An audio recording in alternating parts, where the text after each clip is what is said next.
Finally project की जिसका official नाम कल्कि 2898 एडी रखा गया है। कॉमिक कॉन के साथ पूरे वर्ल्ड के लिए इस मूवी का टीजर या ग्लिम्स आउट हो चुका है और डार्लिंग प्रभास की कल्कि को एक लाइन में रिव्यू करना हो तो कल्कि का ये कड़क ग्लिम्स उन हेटर्स के फेस पर जोरदार तमाचा है जो कल्कि के माइंड ब्लास्टिंग ग्लिम्स को देखे बिना ही उसे पैथेटिक वे में जज करने लगे। हाँ, बट जब तुम कल्कि के इस सुपर ग्लिम्स को 0.25 की स्पीड में देखोगे तब लिटरली इस सुपर ग्लिम्स के अंदर बाप लेवल के डिटेल्स देखने को मिलेंगे।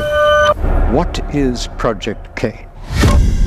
डिटेल नंबर 10 मूवी का टाइटल। अब देखो ये बात इंडिया के हर लौंडे को पता थी कि कल्कि मूवी एक फ्यूचरिस्टिक पोस्ट एपोकलिप्टिक मूवी है, बट ये बात पता नहीं थी कि फ्यूचर की किस टाइमलाइन पे ये मूवी सेट होगी। तो एंड गेम के उस मिस्ट्री को सॉल्व करने का काम करता है मूवी का टाइटल जो है कल्कि 2898 एडी। अब देखो आंखें फाड़ के नोटिस करने वाली बात ये है कि मेकर्स चाहते तो मूवी के टाइटल को ज्यादा मिस्टीरियस ना रखते हुए कल्कि या कल्कि के साथ 2898 जोड़ के सिंपली उसे प्रेजेंट कर सकते थे, बट उन्होंने टाइटल के साथ स्पेशली एडी को मेंशन किया है जिसका मतलब होता है एनो डोमिनी, और एनो डोमिनी यानी एडी उस साल को कहा जाता है जिस साल लॉर्ड भगवान बॉर्न होते हैं, फिर से पैदा होते हैं। और कल्कि का 2898 एनो डोमिनी वाला टाइटल लॉर्ड विष्णु के 10वें अवतार कल्कि के पैदा होने के ईयर को मेंशन करता है। Detail number 9 Ashwatthama. कल्कि के 1 मिनट 15 सेकंड के आग लगा देने वाले ग्लिम्स में लिटरली 4 अलग अलग शॉट्स में the great warrior Amitabh Bachchan के मास्क में कवर्ड अश्वत्थामा के कैरेक्टर को फुल कैओस के साथ एक्शन में दिखाया है। और थोड़ा सा आंखें फाड़ के नोटिस करके देखोगे तो अश्वत्थामा के सर पे लगा पेनफुल घाव भी तुम्हें दिख जाएगा और इस वॉल की धज्जियां उड़ा देने वाले शॉट से तुम्हें पता चल जाएगा अश्वत्थामा का कैरेक्टर कितना सुपर पावरफुल है। डिटेल नंबर 8 शिवलिंग। नो डाउट जिस भी मूवी के अंदर इंडिया की एंशिएंट हिस्ट्री को दिखाया जाता है वो बिना महाकाल के एक माइथोलॉजी बन के रह जाती है। तो ऑफ कोर्स कल्कि के इस सुपर ग्लिम्स में लॉर्ड शिवा का रेफरेंस 2 बार हमें देखने को मिलता है। एक बार तब जब एक रोबोट एक टूटे से मंदिर में आता है जहाँ शिवलिंग की प्रेजेंस को अनडिस्ट्रक्टिव वे में दिखाया जाता है, और दूसरी बार जब इमॉर्टल अश्वत्थामा मंदिर में होता है तो शिवलिंग के साथ कुछ ऐसे स्टैचू दिखाए जाते हैं जो ऋषि मुनि की तरह नजर आते हैं तपस्या करते हुए। Detail number 7 humanoid world. अब नो डाउट कल्कि एक फ्यूचरिस्टिक मूवी है तो ऑब्वियस सी बात है मूवी के अंदर की जो वर्ल्ड की टेक्नोलॉजी है वो इतनी ज्यादा एडवांस है कि ह्यूमन और ड्रॉइड्स मिलके सरवाइव कर रहे हैं आफ्टर द पोस्ट इपोकलिप्स। और 2898 के फ्यूचरिस्टिक एरा में ऐसा कह सकते हो कि मूवी के अंदर मैक्सिमम बंदे किसी सुपर हीरो से कम नहीं, क्योंकि कल्कि के साइबर पंक वर्ल्ड में टेक्नोलॉजी का यूज करते हुए हर उस थियरी को रियलिटी में बदल दिया गया है जिसके बारे में आज के डेट में हम सब सोच ही रहे हैं, फिर चाहे वो होलोग्राफिक कंप्यूटर हो या फिर सुपर फोर्स जो हवा में उड़ सके।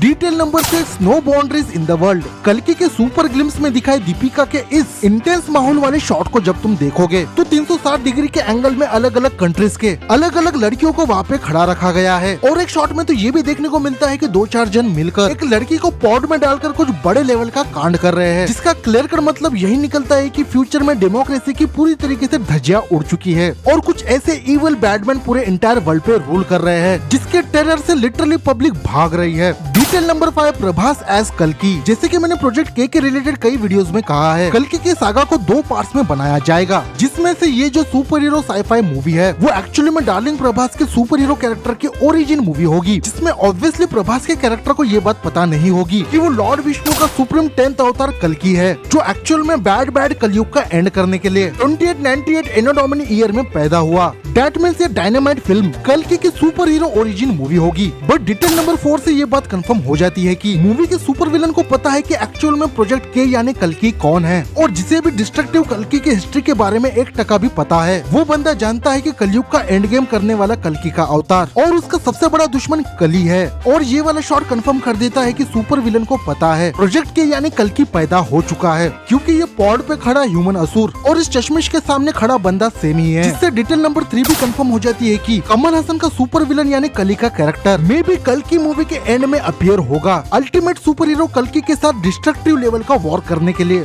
डिटेल नंबर 2 मेटाफोर्स। अब भले ही 3 लौंडे मूवी को जज करते हुए डार्लिंग प्रभास के कल्कि से स्टार वॉर डून जैसी मूवीज की वाइब आ रही है ऐसा मजे लेते हुए पॉप कल्चर के नर्ड्स कहेंगे, बट कल्कि का सुप्रीम ग्लिम्स इस बात को क्लियर कट बता देता है कि जितने हल्के में सो कॉल्ड क्रिटिक्स इस मूवी को ले रहे हैं उतनी ये सुप्रीम कल्कि मूवी है नहीं। अगर ग्लिम्स को तुम आंखें फाड़ कर देखोगे तो इस टीजर के मैक्सिमम शॉट्स में एंशिएंट हिस्ट्री गॉड्स के मेटाफोर्स भर भर के तुम्हें दिखेंगे, फिर चाहे वो महादेव की छोटी सी मूर्ति हो या फिर ग्लिम्स में दिखाए गए वेपन जिसमें सुपर शस्त्र ढाल और त्रिशूल नजर आते हैं। और वैसे भी कल्कि मूवी को मॉडर्नाइज महाभारत का वर्जन कहा जा रहा है, तो किसी इडियोटिक बंदे की तरह इस मूवी को किसी दूसरी मूवी के साथ कंपेयर करने का सवाल ही नहीं उठता। Detail number 1, Prabhas in as कल्कि the superhero. No doubt Prabhas के इस डेडली लुक को जब तुम आंखें फाड़ के देखोगे तब एक सेकंड के लिए भी जड़ बुद्धि के अंदर किसी सुपर हीरो कैरेक्टर से कंपेयर करने का थॉट नहीं आएगा, क्योंकि पहली बार प्रभास के कल्कि का कैरेक्टर का लुक ट्रेडिशनल चड्डी पहन के दुपट्टा लटकाने वाले सुपर हीरो कैरेक्टर की तरह तो बिल्कुल भी नहीं है। दूसरी बात, कल्कि के कैरेक्टर का हेयर कट बताता है ये बंदा लॉर्ड विष्णु का 10th अवतार है, जो इस इपिक मॉडर्नाइज कैरेक्टर को पूरी तरीके से जस्टिस देता है। तो ये थे पावरफुल कल्कि के ग्लिम्स के हिडन डिटेल्स, जो 0.25 के सुपर स्लो स्पीड में देखोगे तो ये सारे डिटेल्स माइंड को ब्लास्ट करने का कैलिबर रखते हैं। वैसे प्रभास की अल्ट्रा सुपर हीरो मूवी कल्कि 2898 AD का ग्लिम्स अगर तुमने देखा है, तब तुम्हारे फर्स्ट रिएक्शन इंप्रेशन कैसे थे, इस पर अपने ओपिनियंस बिना कंपैरिजन करते हुए कमेंट कर सकते हो। तो इसी बात पे GBF का ये वीडियो तुम्हें दिल पे लगा हो तो लाइक शेयर और सब्सक्राइब करना, ज्यादा बात करनी हो तो इंस्टाग्राम और ट्विटर पे आ जाना। तब तक मैं मिलता हूँ किसी नई कंटेंट के साथ। Take care, good bye.